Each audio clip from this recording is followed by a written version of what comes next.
1969 ခုနှစ်ဒုရောဂောဇာတရီ1389 ခုနှစ်မြေုံလာဆန်း6ရက်ခရစ်နှစ်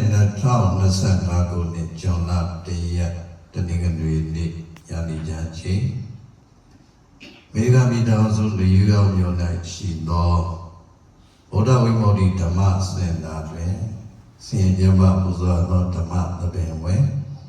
အနိညာဓမ္မနာမတိလူရှင်များဖြစ်ကြကုန်သော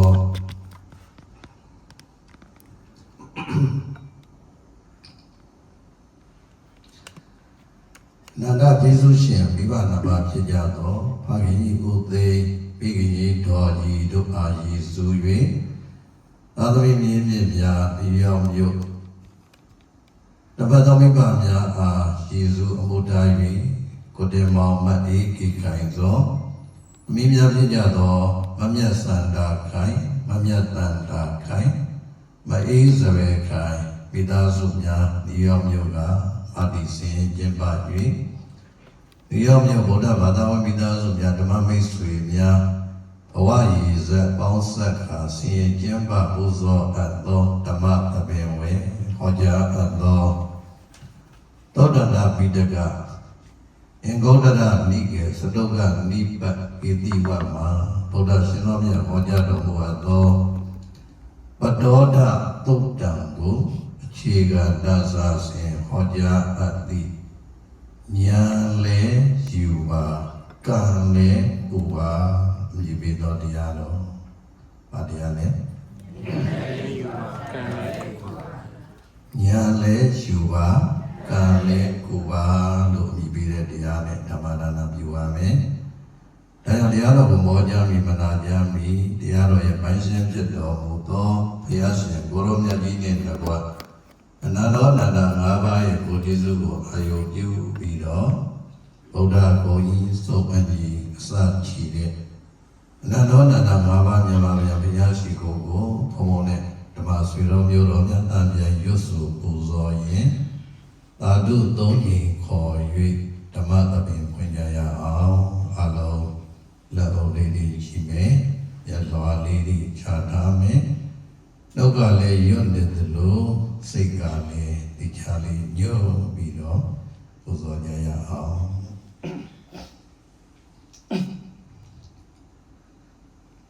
ဗုဒ္ဓကိုဤသောအညီ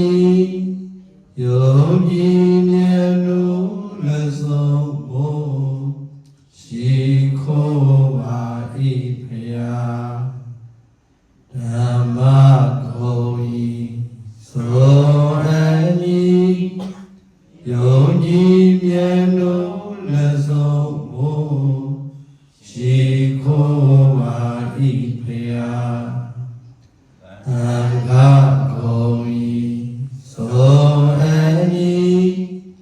ယုံကြည်မြတ်လို့လက်ဆုံးဖို့ရှိခိုးပါ၏ဖရာမိဘကိုဤသောအညီယုံကြည်မြတ်လို့လက်ဆုံးဖို့ရှိခိုးပါ၏ဖရာဆရာကိုဤသောအညီယုံကြည်မြတ်လို့လက်ဆုံးဖို့ရှိခိုးပါ၏ဖရာ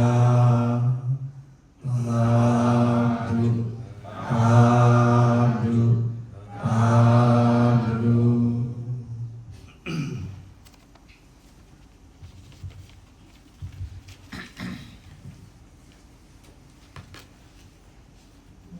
ကဲပါတရားလေဒီဘက်ကပါတရားလေဉာဏ်လေယူပါကံလေကိုပါပြောဉာဏ်လေယူပါကံလေကိုပါသတ္တရောပိဘေခဝေဗတ္တရာအတ္တဇာနိယသာလောသဝိဇမာနာလောကသမေ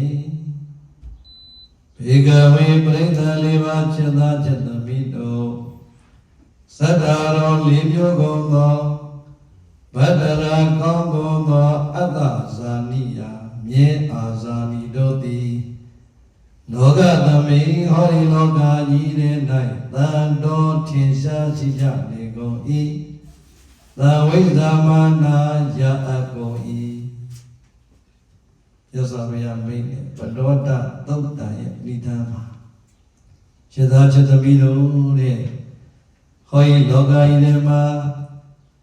Mye Azani Velo Mye Soye Alon Kaune Mye Azani Di Limyo Shibare Limyo Go Ya Naimare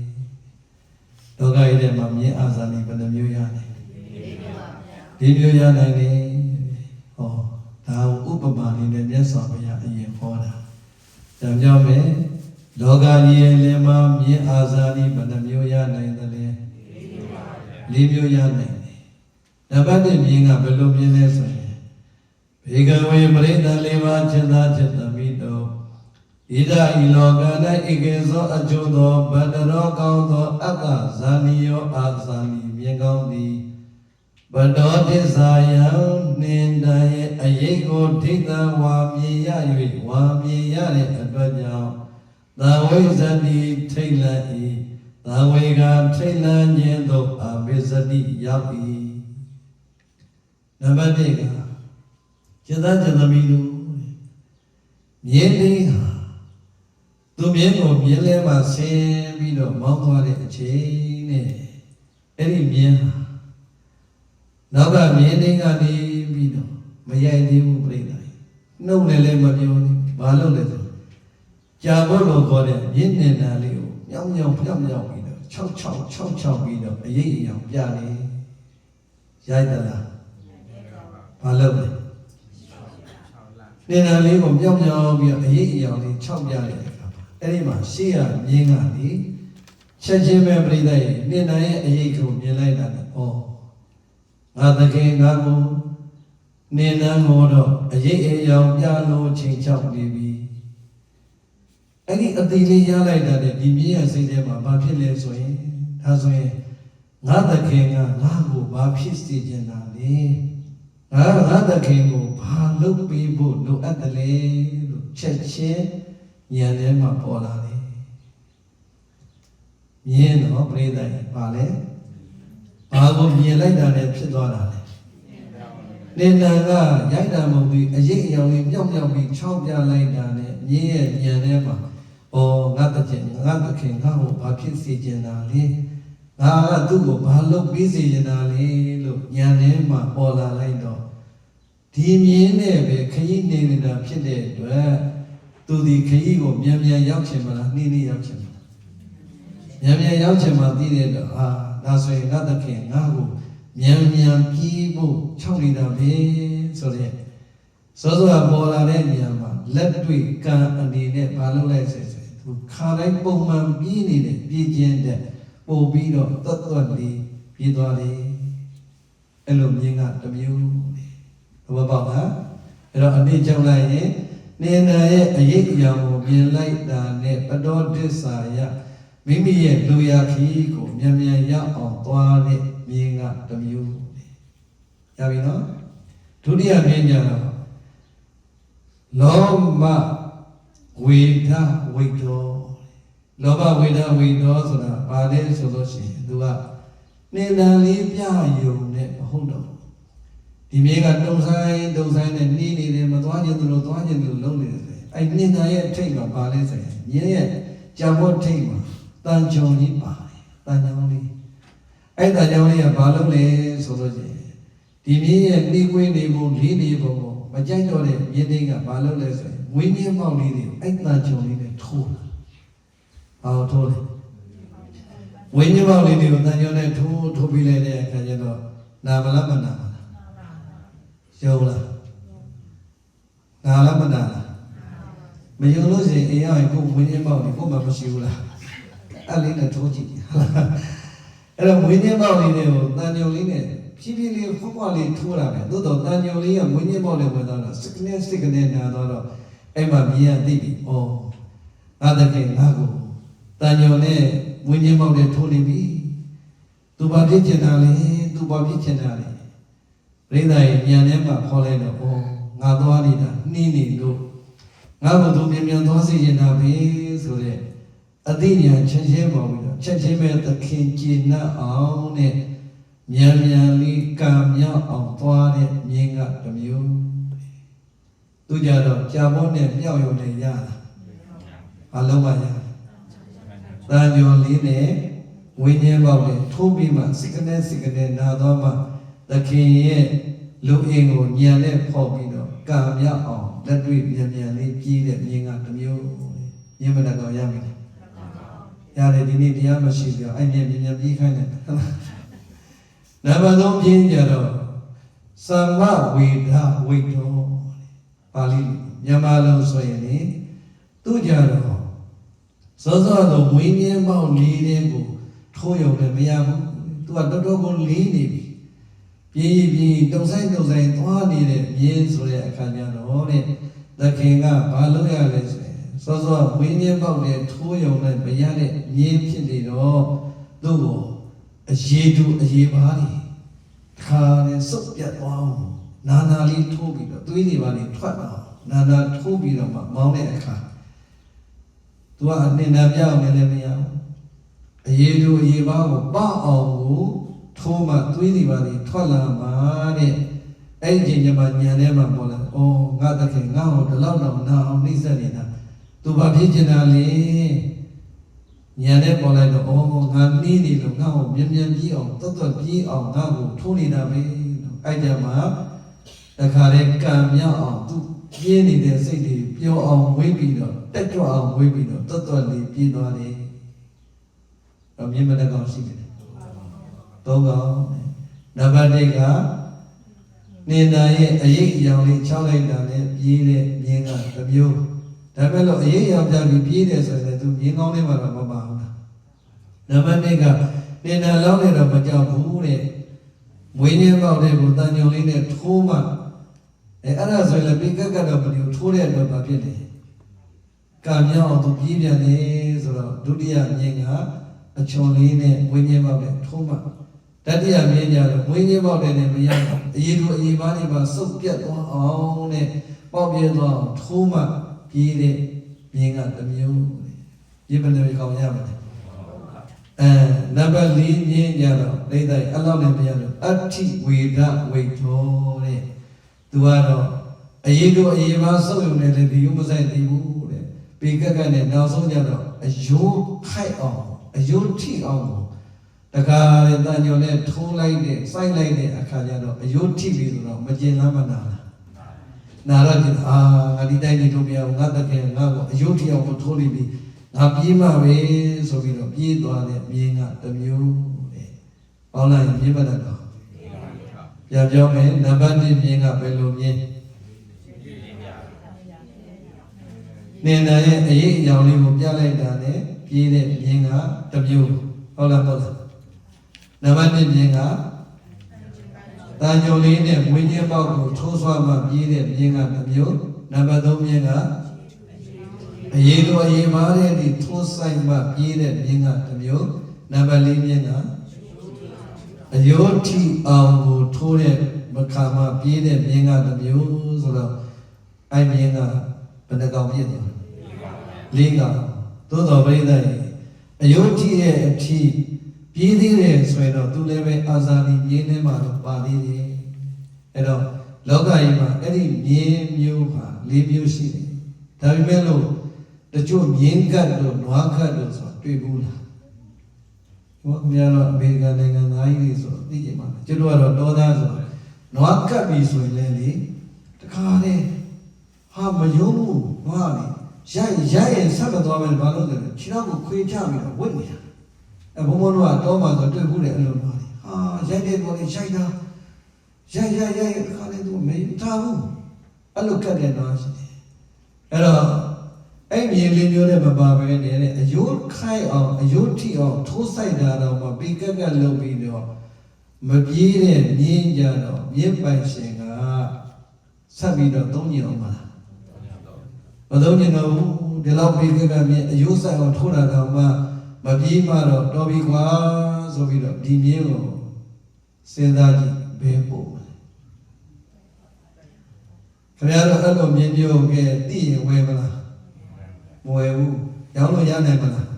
မရနိုင်တော့အဲ့လိုမြင်းကိုဘယ်နေရာပဲဝယ်ဘယ်နေရာပဲဝယ်သာတယုံကပဲဝယ်မှာဒါကြောင့်ကဲဒီမြင်းဘလို့မှသုံးမရတော့ဘူးဆိုတော့ဘယ်သူမှလည်းမဝယ်တော့အဲ့မြင်းဘယ်ပို့ခံသာတယုံအပို့ခံရတယ်အဲ့တော့သာတယုံအပို့ခံရတဲ့အထိဆိုရင်တော့ဒီမြင်းကလောကကြီးမှာရှိတဲ့မြင်းလားမရှိတဲ့မြင်းလားမရှိတဲ့မြင်းအဲ့ဒါမြတ်စွာဘုရားဥပမာလေးပေးလိုက်တာသဘောပေါက်ပြီလားဘေကဝေပရိသလေးပါးจิตသာจิตသမီးတော်ဧဝမေဟောခေါ်အဲ့ဒီမြင်းလေးမျိုးရဲ့အတူဥပမာတိုင်းပါပဲသတ္တရောလေးပါးကုန်သောဗတ္တရာကောင်းသောပုရိသဇာတိယာဟောဒီလောကကြီးထဲမှာရှိတဲ့မျိုးကောင်းသမီးအမျိုးကောင်းသားတို့သည်လည်းပဲလောကသမိန်လောက၌သံဝိဇ္ဇတိထင်ရှားရှိကြလေကုန်၏သံဝိဇ္ဇတိထင်ရှားစွာဖြင့်ရှားပွေရရှိကြလေကုန်၏ခြေသားခြေသမီးတို့တဲ့ငါဘုရားမိတ်လိုက်တဲ့အဲ့ဒီမြင်းလေးမျိုးလိုပါပဲတဲ့ဟောဒီလောကကြီးထဲမှာရှိနေတဲ့လူသားတွေကိုလည်းပဲသံဝိဇ္ဇညာပိုင်းနဲ့ခွဲခြားရင်အဲ့ဒီမြင်းလေးမျိုးလိုပဲအာဇာတိယောက်ျားအာဇာတိမိန်းမသည်၄မျိုးပဲရှိပါလေဘယ်နှမျိုးလဲ၄မျိုးပဲရှိဒီဥပမာနဲ့ဥပပိယပြန်လေးပြီးအောင်ပြောကြတယ်နံပါတ်1မြင်တာတဲ့နေတန်လေးကို6ပြပါနေတန်ရဲ့အရိပ်ကိုပြင်ပြီးတော့ကြောက်ပြီးမှပြေးတဲ့မြင်လို့ပဲတဲ့နံပါတ်2အမျိုးကောင်းသားအမျိုးကောင်းသမီးဘယ်လိုလူတွေများလဲဆိုရင်ဒုပရိသ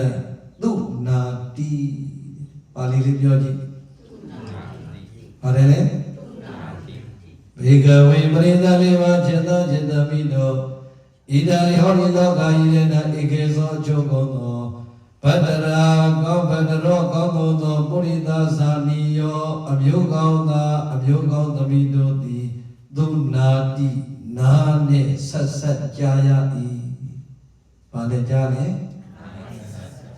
ဘာကိုကြားတာလဲဆိုရင်တဲ့အမောဂသမိန်နာမှာထိုမျိုးမှာတော့ဤမျိုးမှာတော့ဓမ္မမောရင်ဂါဘေဝါရွာနဲ့၎င်းနိကမေဝနိဂုံနဲ့၎င်းဣတိယဝအမျိုးသမီးသည်၎င်းပုရိသောဝအမျိုးကောင်းသားသည်၎င်းဒါကပါဠိလေးပြောပြတာပြီးရင်မြန်မာလိုပြောပြမယ်ဟုတ်လားဒုက္ခိတောတဲ့ဆင်းရဲတဲ့ဒုက္ခဝေဒနာခံစားလို့နေရပြီယောဒုက္ခိတောပါတယ်လေဆင်းရဲတဲ့ဒုက္ခဝေဒနာကိုခံစားလို့နေရပြီတဲ့အဲ့ဆင်းရဲတဲ့ဝေဒနာခံစားရလို့ကာလင်ကတော့အဲ့ဒီယောဂဝေဒနာနဲ့သိဆုံးလို့သွားပါပြီ။ဘာဖြစ်သွားပြီလဲ။သိဆုံးလို့သွားပြီတဲ့။ဟောဒီလောကကြီးထဲမှာတဲ့အမျိုးကောင်းသားအမျိုးကောင်းသမီးတွေများစွာထဲမှာတချို့ကပြိဿရဲ့သုနာတိအတန်ကြားတယ်ဘာသာကြားတယ်ဟဲ့ဘယ်မျိုးကလေကိုပဲသူတော့မပဲသူတော့လေဟဲ့ကိစ္စဖြစ်နေတာလေဟာတော်ဆင်းရဲမှာပဲကြားလားတရင်နေပြောတဲ့အခါဒီကြားတယ်ဟောသူများရဲ့ဆင်းရဲယောဂဆင်းရဲစွာခံစားနေရတဲ့ယောဂဝိညာဉ်ရတာကိုနားနဲ့ဆက်ကြားတာကိုယ်တိုင်ရှိလားမရှိလားရှိတယ်မမြင်ဘူးသေးပဲလို့ကြားရတယ်ဘယ်မျိုးကဘသူတော့ဘာယောဂရလို့လေဟောနားနဲ့ဆက်ကြားတယ်ကြားရင်ကြားနဲ့ဘယ်သူတော့လေမထင်မှပဲနဲ့တည်သွားတယ်လေတော့ဘာယောဂနေတဲ့ဆိုပြီးတော့ကြားလာရောမရှိဘူးလားဟောသောတော့နေတယ်လေးပြလိုက်တာနဲ့နေတယ်ရဲ့အရေးအရာကိုမြင်လိုက်တာနဲ့ဟာငါကတော့ငါတခင်ကမြန်ပြေးဖို့အရေးပြနေပြီငါပြေးမှပဲဆိုတဲ့မြင်လို့ပဲတဲ့တချို့ပုဂ္ဂိုလ်တွေကသူများရဲ့ခံစားနေရတဲ့ယောဂဝေဒနာခံစားရတဲ့တည်အဲ့ဒီယောဂကိုမလွန်ဆန်နိုင်လို့သိဆုံးသွားတဲ့တည်ကိုနားနဲ့ကြားတဲ့အခါတဲ့ကိုယ်တိုင်ကြားဘူးလားမကြားဘူးလားအဲ့တော့ကိုယ်ဘယ်ထဲမှာပါလဲစဉ်းစားကြည့်နားနဲ့ကြားတဲ့အခါကြားရုံလေးနဲ့မပြီးဘူး ညာထဲမှာပြိဿရင်ဘာစေခြင်းလိုက်လဲတံဝေခညာဘာညာလဲဩကြည်စမ်းပါဦးသူလည်းပဲခန္ဓာ၅ပါးယုံနာတရားကိုရတာတဲ့အတွက်ကြောင့်သူလည်းပဲမထင်မှတ်တဲ့ယောဂနဲ့အလွန်ဆင်းရဲစွာခံစားရပြီယောဂကိုမခံစားနိုင်တဲ့အဆုံးမှာတော့သူတည်ဆုံးသွားရပြီဒါဆိုရင်ကြားနေတဲ့ငါလေးပဲခန္ဓာ၅ပါးယုံနာတရားကိုရထားတာဖြစ်တဲ့အတွက်ငါလည်းပဲတနေ့နေ့တစ်ချိန်ချိန်မှာသူ့လိုယောဂမဟုတ်တော့လည်းပဲယောဂတစ်မျိုးမျိုးနဲ့ငါလည်းဆင်းရဲခြင်းဆိုတာကြုံရနိုင်တယ်ဟောကြားလိုက်တဲ့အတန်ပေါ်မှာတဲ့ဒီတိုင်းကြီးကြားကပတ်တာလည်းကြားပြီးတော့မဟုတ်ဘူးလေဗျာကြားပြီးတဲ့အချိန်မှာသူလည်းခန္ဓာ၅ပါးငါလည်းခန္ဓာ၅ပါးသူယောဂတစ်မျိုးမျိုးနဲ့နှိစ္စခံရတဲ့ဆင်းရဲကြုံနိုင်တယ်လို့ငါလည်းယောဂတစ်မျိုးမျိုးနဲ့ဆင်းရဲကြုံနိုင်တယ်လို့တံဝေခညာယူသွားတယ်။ဘာယူသွားလဲ။ယောဂကိုမလွန်ဆန်တဲ့ရကြောင့်သူသည်တည်ခြင်းတရားနဲ့ကြုံသွားရတယ်လို့သိတဲ့တည်းကြရင်ငါလည်းပဲခန္ဓာ၅ပါးယုံနာတရားကိုရတာတဲ့အတွက်ကြောင့်နာခြင်းပြီးငါလည်းယောဂတစ်မျိုးမျိုးနဲ့အချိန်မရွေးတည်နိုင်တယ်လို့သူတည်ခြင်းကိုအကြောင်းပြုပြီးတော့ကိုယ်လည်းအချိန်မရွေးတည်သွားနိုင်တယ်ဆိုတဲ့သံဝေကဉာဏ်နဲ့ဝင်ကြတဲ့အမျိုးသားမျိုးသမီးတွေရှိပါတယ်ရှိဖို့လည်းမလိုဘူးလားရှိမှသာလေအာဇာနည်အမျိုးကောင်းသားအမျိုးကောင်းသမီးဖြစ်မယ်ရေးမကြည့်ဘူးလားဒီတရားပြောတော့ကြိုက်ချင်ပါကြတယ်မြန်မာတွေကတေဆိုတဲ့စကားပြောရင်ကြိုက်ဖို့မကြိုက်တာကြိုက်လားမကြိုက်လားကြိုက်တယ်မကြိုက်ကြတဲ့ပြောချင်တာကတော့ဒုအားလုံးဒီနေတာကိုပြလိုက်တာနဲ့နေတာရဲ့အရေးအယောင်ကိုမြင်တာနဲ့သခင်ရဲ့ဖြစ်ကျင်တာကိုညံထဲမှာပေါ်အောင်ဖို့ဘာသူကမြင်ပြေးမှကြိုက်တာပဲဆိုတဲ့ကံမြောက်အောင်ပြေးနိုင်တဲ့အတွက်ကြောင့်အာဇာနည်မြေကောင်းဖြစ်သွားတယ်လို့ပဲတဲ့အခုလည်းပဲသူတစ်ပါးရဲ့ဆင်းရဲဒုက္ခရောက်နေတဲ့ဝေဒနာခံစားချက်ကိုကြားလိုက်တာနဲ့အဲ့ဒီဝေဒနာမခံစားနိုင်လို့တည်ဆုံးသွားတဲ့တရေကိုကြားလိုက်တာနဲ့ငါလည်းပဲသူ့လိုနာခြင်းတရားဝေဒနာတစ်မျိုးမျိုးတစ်ချိန်ကြုံလိမ့်မယ်နောက်ဆုံးသူ့လိုပဲငါလည်းသိခြင်းတရားနဲ့ကြုံအောင်မှာပဲဆိုတဲ့တံဝေခဉာဏ်လည်းယူဖို့လိုတယ်လို့တဲ့မြင်ကလေးဉာဏ်ယူပြီးတော့ဒီတိုင်းမနေပဲနဲ့ကံမြောက်အောင်တွတ်တွတ်ပြေးလိုက်တယ်လို့ပဲတို့လည်းပဲလက်တွေ့ကာယကံဝစီကံမနောကံမှာငါယောဂဝေဒနာနှိစ္စမခံရစေကာလလေးမှာဒါနစွမ်းနိုင်သလောက်ငါဖြတ်နိုင်သလောက်တဏှာနဲ့ပိုင်ဆိုင်မှုကိုစွန့်ပြီးတော့လူရန်ပြီးတဲ့ကုသိုလ်ရှိနေရမယ်မတွေ့သေးဘူးလားသီလနာမလို့ရမမကုန်တဲ့သီလဖြူစင်အောင်ကျင့်သုံးဖို့ငါရှိနေရမယ်မြတ်စွာဘုရားရဲ့ဂုဏ်တော်တွေပွားများတဲ့သမထဘာဝနာကပွားများပြီးသူဖြစ်နေရမယ်အေးအချင်းမရွေးသိမဲ့ပြီးအပြင်းလာနိုင်တယ်သီလအသာထားလိုက်ဖို့တဲ့အိပ်ရတဲ့တစ်ချိန်မဟုတ်တစ်ချိန်လေးရမယ်ဟောဒီယုံနာခန္ဓာကြီးသွားနိုင်လို့လာနိုင်လို့ထိုင်နိုင်လို့ရက်နိုင်လို့ရှောက်နိုင်လို့ငါယုံတရားတန်တရားကိုလက်တွေ့ရှုပွားတဲ့ဝိပဿနာတရားရှုပွားမှသာလျင်တဲ့ငါသည်ဟောဒီဉာဏ်အပေါ်မှာလက်တွေ့ကံမြောက်အောင်ပြုတဲ့ပုဂ္ဂိုလ်ဖြစ်လိမ့်မယ်လို့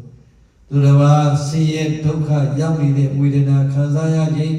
ဆင်းရဲတဲ့ဝေဒနာမခံစားနိုင်လို့တည်သွားတဲ့အချိန်တည်ကြားရင်အိုက်ကြားတဲ့တည်ပေါ်မှာတံဝေကဉာဏ်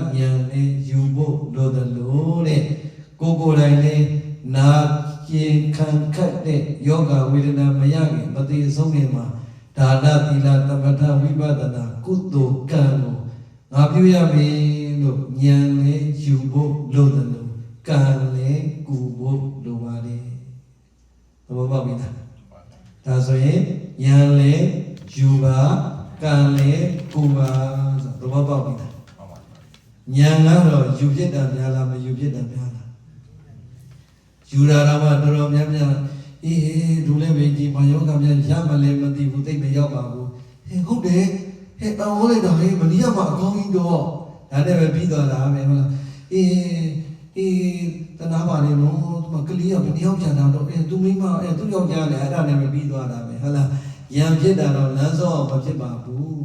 ဉာဏ်မဖြစ်တော့ကံကမြောက်လားမမြောက်လားမမြောက်ဘူးတို့ကဉာဏ်ဖြစ်မှကံမြောက်ဉာဏ်မဖြစ်ရင်သူကကိုယ်တူတူပေါ့ပေါ့ဆဆပဲ ဒါကြောင့်သူတစ်ပါးရဲ့ဆင်းရဲတဲ့ဝေဒနာယောဂဝေဒနာခံစားနေရတဲ့တည်ကြရင်အဲ့ဒီဆင်းရဲတဲ့ယောဂဝေဒနာမခံစားနိုင်လို့သိဆုံးသွားတဲ့တည်ကြရင်အဲ့ဒီပုံမှာငါလေးတနည်းသူ့လိုဒီယောဂမျိုးရနေနေငါလေးတနည်းသူ့လိုသိဆုံးခြင်းဆိုတာကြုံရလိမ့်မယ်လို့တန်ဝေကညာရအောင်ယူပါရရုံနဲ့ရမတာပါနဲ့အေးမသေးခင်ကြမ်းမာရေးကောင်းလုံးတတိကောင်းလုံးဟောဒီကုသိုလ်တွေငါရအောင်ပြုထားမှဖြစ်မယ်လို့ဒါနကိုလေစွမ်းနိုင်သလောက်ဒါနဆိုတော့ကိုစွမ်းနိုင်သလောက်ကိုစွန့်နိုင်သလောက်ပဲလူလို့ရမှာပေါ့ဟုတ်တယ်မလားသီလကိုတော့စွန့်စရာမလိုတဲ့အတွက်ဖြူအောင်ကျင့်သုံးပါအာနိဟောဒီပါဇက်ဟောဒီစိတ်ကိုအထာအလကားမထားပဲနဲ့ဂုဏ်တော်တွေပွားပြီးတော့နေပါတဲ့အစစ်မြတ်လုံးဝိပဿနာအထိပွားနိုင်ပဲဆိုရင်တော့ဉာဏ်ယူသလိုကံကူလိုက်တဲ့အတွက်ကိုယ်အတွက်ကြိုက်တဲ့အချိန်နာခြင်းလာပါစေကြိုက်တဲ့အချိန်သိခြင်းလာပါစေတဲ့ကိုကုသိုလ်လေးကိုရေရေကြီးကြက်ကြက်ခံနိုင်သူတရားဖြစ်သွားပါလိမ့်မယ်ဘောပါပါဒါဆိုရင်ကြားယုံလေးနဲ့တန်ဝေကဉာဏ်ရတဲ့နေရာမှာကိုပါပြီလားမပါသေးဘူးရတယ်စိတ်မဆိုးဒါမြတ်စွာဘုရားလည်းဘယ်လောက် discount ချပေးလဲဆိုရင်စေတจิตပြီးလို့တဲ့ကြားယုံလေးနဲ့တန်ဝေကဉာဏ်လည်းမဝေကံလည်းမကူတဲ့ပုဂ္ဂိုလ်တွေရှိပြီရှင်းကြတော်လေနောက်တစ်ဆင့်ဝိညာဉ်ပေါက်ကလေးကိုတန်ယုံလေးနဲ့ထွတ်ထွတ်ဆော်ဆော်လိုက်တဲ့အခါကျတော့နာကျင်တဲ့တသဘောလေးကငါကိုသခင်ကမြန်မြန်ပြေးဖို့ခိုင်းနေပြီမြန်မြန်ပြေးဖို့ခိုင်းနေပြီလို့ပြေးတဲ့မြင်လိုပါပဲနောက်လူတရားကြတော့ကြားယုံနေတော့ तू ကအိုက်တော့ကဲဘာမှဖြစ်သေးဘူးတဲ့သို့တော့တန်ညုံလေးနဲ့အထုခံရသလိုပဲတဲ့နံပါတ်2ကသာမန်ဝါပတ္တတိကိုယ်တိုင်မျက်စိနဲ့တက်အပ်မြင်ရပြီဘာနဲ့မြင်ရပြီလဲဆွေမျိုးလေးတကယ်ချင်းမိတ်ဆွေတွေဒုပရိသလူနာသွားပြီးတာမြန်မာပြည်မှာယဉ်ကျေးမှုတခုမရှိဘူးလားယဉ်ကျေးမှုရှိတယ်လူနာသွားပြီးကြတယ်ကိုယ်တိုင်မျက်စိနဲ့မြင်လားမမြင်လားလူနာမျက်စိလူနာသွားပြီးတဲ့အခါလူနာကိုမျက်စိနဲ့မြင်ခဲ့ရတယ်လို့တချို့သိဆုံးသွားတဲ့အခါအတုပလက်ပေါ်တာရောမရှိဘူးလားရှိတယ်ဟောရုပ်အလောင်းကြီးကိုကိုယ်တိုင်မျက်စိနဲ့မြင်ရတာမရှိဘူးလားတချို့ကကြားယုံလေးနဲ့တော့ဘာမှမဖြစ်သေးဘူးတဲ့ဟောမဖြစ်တော့လည်းပဲကိုယ်တိုင်မြင်ရပြီယောဂခံစားနေရတချို့များဆိုလို့ရှိရင်တော့ကြောက်စရာကောင်းလိုက်တာတို့ကိုဗစ်ကာလတော့ဆိုရင်ကြည့်လိုက်တယောက်နဲ့တယောက်ဘုံဘုံခဏခဏပြောတယ်ဘုံဘုံတကယ်ကြီးသူကဝမ်းဝါကြီးဆိုတော့ဒီတခါလေသူ့မှာမှားတော့တဲ့အမှားသူ့เจ้าမှာလေသူကသူ့ရွာဆရာဝန်လေးကဆေးရုံမှာအလုပ်ရတော့เจ้าမှာနေပြီးတော့ဆေးရုံတက်တယ်တော့သူ့တပည့်ဆိုသူ့ကြောက်တဲ့အခါကျတော့သူကဆရာတော်ခိုင်းတာပဲလုပ်တယ်သူခိုင်းတာဆရာတော်မလုပ်တော့ဘုံဘုံကအောက်ဆီဂျင်တွေတူတော့တကယ်ကြီးအောက်ဆီဂျင်ကတော့မင်းကြီးက၄-၅ဦးပို့ထားမယ်အောက်ဆီဂျင်မပြတ်စီရဘူးမင်းမပြောတာလားဒီယောဂကတော့မင်းအောက်ဆီဂျင်ပြတ်သွားပြီဆိုလို့ရှိရင်ခဏလေးနဲ့စက္ကန့်ပိုင်းနဲ့တတ်ထတာမင်းအဲ့ဒါလေးတော့လုပ်ပါကွာဆိုပြီးတော့ကိုကပရိသတ်ကိုယ်တိုင်ပို့ရတာဒါပေမဲ့လို့သူနဲ့စကားပြောချင်တော့ဘယ်လိုပြောရလဲဆိုတော့ဘိုင်ဘာနဲ့ပြောရမှာဂုဏ်မျိုးလုံးနဲ့မြင်တယ်စိတ်ကိုမကောင်းလူကဝါဝါဆိုတယောက်တည်းရလေထားလို့ထိုင်လို့မရကွာတဲ့လူတွေတတိထားတော့မဝစီနဲ့တကယ်ပင်မဆင်းရဲတဲ့ယောဂရပြီဆိုတော့ကိုနာပါအောက်မှာပေါ့ကိုဗစ်လိုယောဂမျိုးဘယ်သူမှအနာမကဲ့ရဲ့ဘူးလေအနာမကဲ့ရဲ့ဒါတော့သူ့တပည့်ဘယ်တော့တော်လဲဆိုမတ်တက်ပြီးတော့ဆရာတော်လည်းတပည့်တော်စီးတော်ထုတ်တာမတတ်နိုင်ဘူးကိုဆရာသမားတော်ကတော့ဒီလိုနေရတော့မှာဟာဆရာဝန်ကြီးကကိုရောမနေနဲ့ကိုရောကကုသွားလိမ့်မယ်ဒါကြီးကုလည်းမတတ်နိုင်ဘူးသူမှမနိုင်နိုင်ဘူးကိုရောပါချင်းကြီးကျင်နေရစားဒီတိုင်းပဲသူထပ်မှမနိုင်နိုင်တာတပည့်အကုန်လုံးပြရကတော့မော်နေတယ်အဲ့တပည့်မကူဘူးဗျာကူးလည်းကူးမှမလေးသူခန္ဓာရရှိသွားတာလားအဲ့တော့ပြောနေတာကသူကြည်ပြီးတော့တန်ဝေကရောက်လိုက်တာဒီကောင်ကျွန်တော်ချင်းချင်းတော့ဒီကောင်မင်းအဲ့လိုမနေနဲ့ကလေးကိုမကောင်းနေတော့ခါကျရင်အမေရခဏချွတ်သမောကွာငါဟိုဘက်လက်ပဲဥစားလို့ဆိုတာဒီအောက်ဆီဂျင်နှကောင်းပိုက်ကိုချွတ်တယ်ဒီကောင်လည်းချွတ်လို့မရဘူးအဲ့ဒါချွတ်လို့မရဘူးတခါနည်းနည်းတော့ချွတ်မရဘူးဆိုလေမရဘူးတော့ဆိုအဲ့ဒါနဲ့လေစီးုံသွားလိုက်ပါကွာငါစီးုံမှာနေရာရအောင်လို့အဲ့စီးုံနေရာရဖို့တော့ဘယ်လိုလဲဒါမှမဟုတ်သူကမသွားဘူးဆရာဝန်လေးပဲဆရာတော်ဘုရားနဲ့ပြီးတော့လည်းရှောက်နေတာဆရာတော်ငေါ့မှရပါဆရာတော်တယ်အဲ့ဒါနဲ့ ဟေကောင်လိုမျိုးငါပြောတာနားထောင်လို့မဟုတ်ရင်ငါအောက်ဆီဂျင်မှာမပို့တော့ပါညာနဲ့ခဏလေးလေဦးစင်းပြောတာကိုနားထောင်တော့တယ်သူကတဝါငယ်တာနောက်ဆုံး ambulance ကားတွေပါပို့ပြီးတော့လေကျောင်းသားတွေကိုပြောနေတာသူကနားမထောင်ကျောင်းသားတွေကနားထောင်တယ်မင်းတို့အောက်ဆီဂျင်အိုးအသေးစားလေးတစ်ခုပေးတယ်အဲ့အောက်ဆီဂျင်အိုးလေးကိုတယောက်ကခိုင်တာကားပေါ်အတက်ဆင်းလဲအောက်ဆီဂျင်မဖြုတ်လဲလွတ်လို့မရဘူးနော်အဲ့သူကဘာပြောလဲဦးစင်းနဲ့အောက်ဆီဂျင်80 90ရှိတယ်အမင်းရှိတာမင်းကကောရှူတာမဟုတ်ဘူးအောက်ဆီဂျင်ဆက်ကပေးတာမင်းကပြောတာနားတော့မှာပြောရင်နဲ့လေတကားလေးကိုသိချင်တော့နော်ဇွတ်တယ်နေတာအဲ့ကားပေါ်မှာကားတကားမှလည်းဝင်မဖြုတ်ငါဖြုတ်တယ်ကွာဆိုပြီးသူကတော့ဖြုတ်ကြလိုက်တာဖြုတ်ပြီးတော့အဲ့ကားပေါ်ထိုင်ကုန်ပေါ်လဲရောက်ပြီးတော့ဖြုတ်ပြီးဖုန်းတင်50စက္ကန့်လောက်ပဲကျွန်တော်ဒီဗီဒီယိုလေးတွေမြင်နေရတယ်ကွာဆိုအဲ့ဒါတော့ကိုလေးဟိုနေစမ်းတယ်ပြီးတယ်ပြီးတော့ဆရာတော်လေးဆရာတော်မရှိတော့အေးငါပြောသားပြီ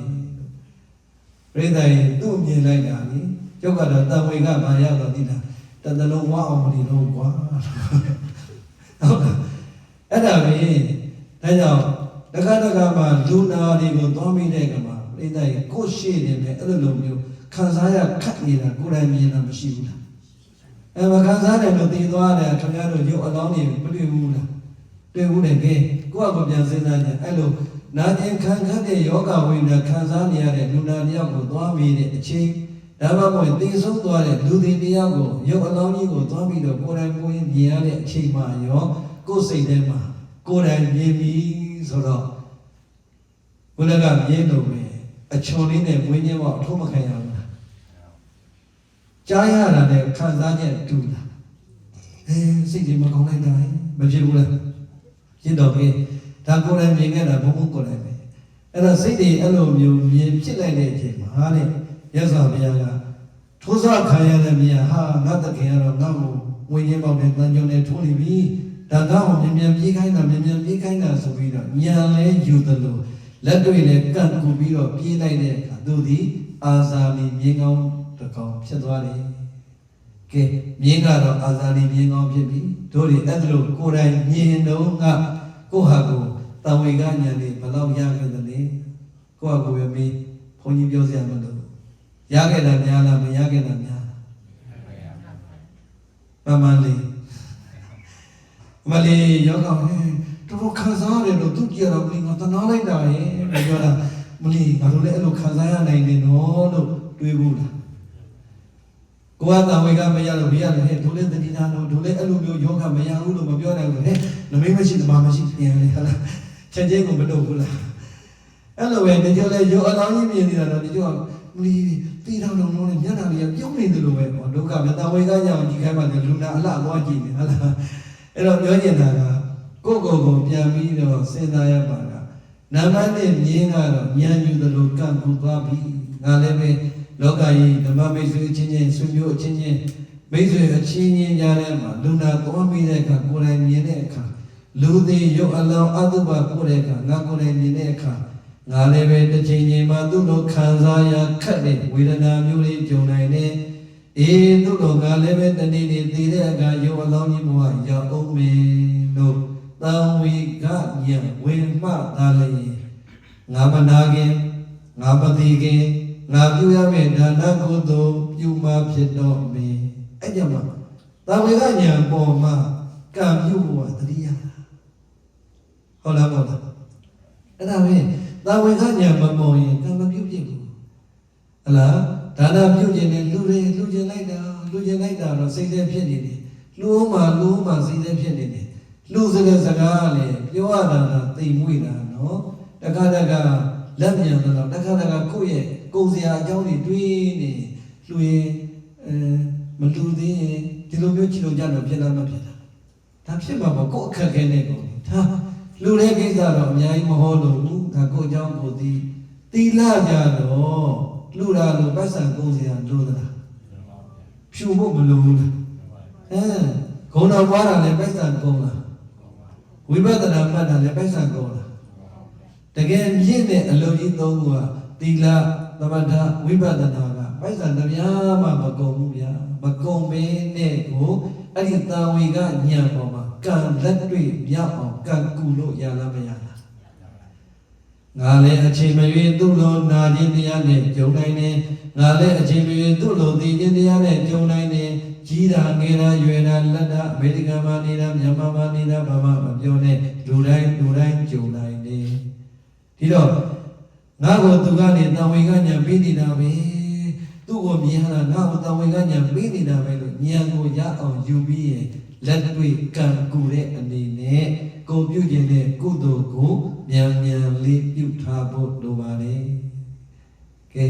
အဲ့ဒီနံပါတ်1ပုဂ္ဂိုလ်ထဲမှာရောကိုပါပြီးသားမပါတပါဟမ်တက္ကရာတော့သံဝေကညာမရဘူးလားတက္ကရာကြတော့သံဝေကညာရတော့ရတယ်ဖြစ်ပြက်မလာဘူးလားဖြစ်လိုက်ကြောက်သွားလိုက်ဖြစ်ပြီးပြက်သွားလိုက်ဟုတ်လားဖြစ်ပြက်ကတော့ယုံနာနာမရှိတာအဲ့ဒါမျိုးတော့ဖြစ်ပြီးပြက်သွားတာပဲကြောက်သွားတာဟုတ်လားကဲဒါဆိုရင်နံပါတ်3မြင်ကြဘယ်လိုမြင်လဲဟမ်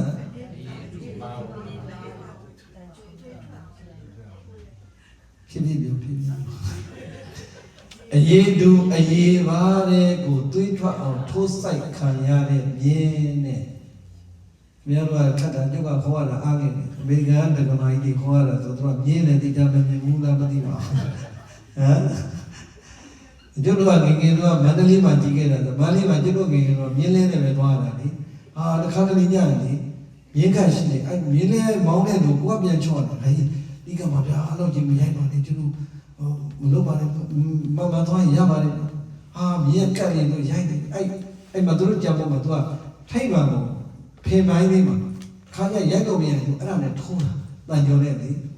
တော့အရေးတို့အရေးပါထိုးတာဆိုဘုံဘုံတော့မြင်ရတယ်မြင်ဘူးလေတော့အရေးတို့အရေးပါသွေးတော့အောင်ထိုးခံရပြီဆိုတဲ့မြင်မျိုးကြတော့နည်းနည်းလေးတော့တစ်စိမ့်ပြီးတစ်စိမ့်ကပ်မလာဘူးလားနံပါတ်1မြင်ကအရေးကြောင်လည်းမြင်တယ်နံပါတ်မြင်အောင်ပီတီတီကတ်တက်တဲ့မွေးညစ်ပေါက်တဲ့အချုံနဲ့ဆိုင်မှာမြင်တယ်နံပါတ်3တော်တော်ပီကတ်တက်တဲ့မြင်ကြတော့အရေးတို့အရေးပါကိုသွေးထအောင်ထိုးဆိုင်မှပြေးတဲ့မြင်တဲ့အဲ့လိုပဲတဲ့စေသားကျင်သမီးတို့ဟောဒီလောကကြီးထဲမှာရှိနေတဲ့အမျိုးကောင်းသားမျိုးကောင်းသမီးတွေထဲမှာလည်းပဲနံပါတ်3နဲ့ညာတိဝါသာလောကိတော်ဝါညာတိဝါနဲ့ဆွေမျိုးတွေယောဂဝေဒနာခံစားရတာကိုကြားရပြီးဆွေမျိုးတွေယောဂဝေဒနာကြောင့်သိဆုံးသွားတဲ့တရင်ကိုကြားရပြီဒါတစ်ချက်နောက်တစ်ချက်ကျတော့တာလောဟိတော်ကိုယ့်ရဲ့မိသားစုဝင်သွေးရင်သားရင်တွေယောဂဝေဒနာခံစားရတာကိုကြားရပြီကိုယ့်ရဲ့ဆွေရင်မျိုးရင်မိသားစုဝင်တွေသိဆုံးသွားတာကိုကြုံရပြီတဲ့အဲ့လိုပုံကိုယ်တွေလည်းမရှိဘူးလားကိုယ်တိုင်လည်းပဲဘဝထဲမှာဆွေမျိုးတွေယောဂဝေဒနာဆင်းရဲခံစားရတာတွေကြားမှုလားမကြားလားကြားရတယ်ဆွေမျိုးတွေယောဂဝေဒနာဆင်းရဲခံစားရတာကြားရတယ်လို့ပဲကိုယ်ဆွေမျိုးတွေတဲကပဲသိဆုံးသွားတဲ့တရင်တွေတော့မကြားဘူးလားကြားရပါလားဟောဒီတိုင်းပဲဒါကဆွေမျိုးနော်ဆွေမျိုးတော့ကိုပဲကြားလိုက်တာနဲ့ခင်ဗျားတို့ခန္ဓာရရှိရလားသူကအရေးတို့အရေးပါတဲ့ကိုတွေးတော့အထိုးဆိုင်ကြရပြီဆိုတော့နာနာကတော်တော်လေးမနာဘူးလားစောစောအပြားလူတွေတရင်ကြားတော့ I don't care easy ပဲကိုယ်ဆွေမျိုးတွေကြားလာပြီဆွေမျိုးတွေတရင်နာပြီတဲ့သိပြီတဲ့ကြားတဲ့အခါကျတော့စိတ်ကခန္ဓာရရှိသေးလားမရှိတော့ဘူးလေတခါလေကိုဘိတ်တော့ပြီးချိုကြောက်မှတ်မိပါဟုတ်လားဒါလည်းသူ့မောင်လေးကိုဘုံရေးခဲ့ပါအောင်အောက်ဆီဂျင်မရတော့စီးအောင်လည်းမရတော့ဟိုကျွတ်တော့မှလည်းပြိဿအဖေမခေါ်ရအောင်တမန်လုပ်ပါအောင်ဗျာဒါကျွတ်ဒူမလို့ပါဗျာကျုံမျိုးမလို့ဒါလေးတော့တရားလုပ်ပါအောင်ကျွတ်ကလည်းခင်ဗျားတို့ကူညီနေတာပဲနဲ့ဟိုဆိုင်ရဆိုင်လေးချောပြောစီးအောင်လည်းနေရာရအောင်လုပ်ပေးတယ်စီးအောင်နေရာရအောင်ကြောင့်လုပ်ပေးတော့လေကြီးကဒါတို့ဒီနေရာမှာတော့တခါလေးပြောလိုက်တယ်ကိုသားသမီးတွေကိုဗုဒ္ဓဘာသာဆိုရင်လေဗုဒ္ဓဘာသာနဲ့ပတ်သက်တဲ့အရေးကြီးတဲ့တရဏဂုံသုံးပါးရဲ့အကြောင်းလေးတွေနမောတတ္တဆိုတာရွတ်နေဘာအဓိပ္ပာယ်ရှိတယ်ဆိုတဲ့အကြောင်းလေးတွေအနည်းဆုံးနားနဲ့ယဉ်နေတဲ့စကားလုံးလေးတွေတော့လေရှင်းပြတာပြင်သားသမီးသွားရင်လာရင်နေတဲ့အခက်အခဲရှိရင်ဒါမှမဟုတ်ကျမ်းမာရေးအခက်အခဲရှိရင်အဲ့ဒါလေးရွတ်နေတော့အဲ့လိုရွတ်နေတော့ဆိုရင်သင်ပေးရမယ်။ဘာဖြစ်လို့လဲဆိုတော့ဒါမိကျုံမောင်လေးဆိုရင်သူတေးဥစစ်တွေပဲတေးဥတန်းတေးဥတန်းဆိုရင်သူကအဲ့ဒီလိုရွတ်နေတော့အဲ့လိုရွတ်နေတော့ဆိုရင်သင်ပေးရမယ်။ဘာဖြစ်လို့လဲဆိုတော့ဒါမိကျုံမောင်လေး လူငယ်ဘာမှလည်းလိလာတာမသားမင်းနမောတတ္တကိုရတာနမောတတ္တသူနမောတတ္တကိုစဉ်းစားတယ်ဟာမင်းထားလိုက်တော့ထားလိုက်မင်းဘုရားသရဏကိစ္စမီဓမ္မသရဏကိစ္စမီသံဃာသရဏကိစ္စမီတော့ရတယ်မို့လားအဲ့ဒါတော့ကျွန်တော်ဆိုတတ်တယ်အေးဟုတ်ပြီဘုရားသရဏကိစ္စမီဆိုတာလေမင်းစိတ်ထဲမှာအိုက်ပါဠိဆိုလိုက်တာနဲ့မြတ်စွာဘုရားကိုကျွန်တော်စိတ်ကကူးကွယ်ပါဤလို့အဓိပ္ပာယ်ရတယ်ဘုရားသရဏကိစ္စမီမြတ်စွာဘုရားကိုကျွန်တော်စိတ်ကကူးကွယ်ပါဤဓမ္မသရဏကိစ္စမီတရားတော်ကိုကျွန်တော်စိတ်ကကူးကွယ်ပါဤသံဃာသရဏကိစ္စမီသံဃာတော်ကိုစိတ်ကကူးကွယ်ပါဤလို့မင်းအဲ့လိုလေအဓိပ္ပာယ်တွေရတယ်အဲ့ဒါကိုဆိုနေတော့တာအဲ့ဒါဆိုနေတော့တို့တင်တာဆိုကြည့်လိုက်ဘုရားသရဏကိစ္စမီဘုရားကိုအစိကကူးကွယ်ပါဤစိကပါဒီကောနားမလည်တော့တကယ်ဘုရားကိုကိုးကွယ်ပါ၏အတူဆုံးတော့ဘုရားကိုကိုးကွယ်ပါ၏တရားကိုကိုးကွယ်ပါ၏သံဃာကိုကိုးကွယ်ပါ၏မင်းအဲ့လေးဆိုရင်ဟုတ်ကဲ့ဒါဆိုပါမယ်ဒီဘက်ကမိကျုံကူမှလည်းကြောင့်မိကျုံလည်းသနာတော့တင်ရတာဆရာဝန်ကြီးကကြာတော့လေကိုဘုံပြင်လိုက်တယ်ဘုံခဏလေးစောင့်ဒီပြအခုပဲသွားပြီးလိုက်မယ်ပြတော့ဒီလူနာတယောက်နဲ့ဆရာဝန်ကိုမှတ်ပြီးနေဆရာတော့ခဏလေးစောင့်ပြတပည့်တော့သွားပြီးလိုက်မယ်အဲ့ဒါလေဘာတိုင်နေဆိုတော့ဆရာတော်တဲ့အဲ့ဒီကလေးရတဲ့အဝေးမဟုတ်ဘူးနော်ဆေးရုံမှာအောက်ဆီဂျင်ကဒီနိုင်ရဒီမှာတစ်ခါလေးထည့်ထားတာနိုင်ရအောက်ဆီဂျင်နဲ့ပဲဒီကလေးပေါ်မှာမိမဆိုအောက်ဆီဂျင်တက်လို့ရမှာလေအဲ့ဒါကိုခရင်နဲ့အပေါက်နဲ့ဆိုတာ6ပေ9ပေပဲချမှာပေါ့အခန်းခါပေါ့ရှေ့ကဝရဏထွက်ရင်6ပေ9ပေပဲရှိတယ်အဲ့ဒါကိုသူကလေ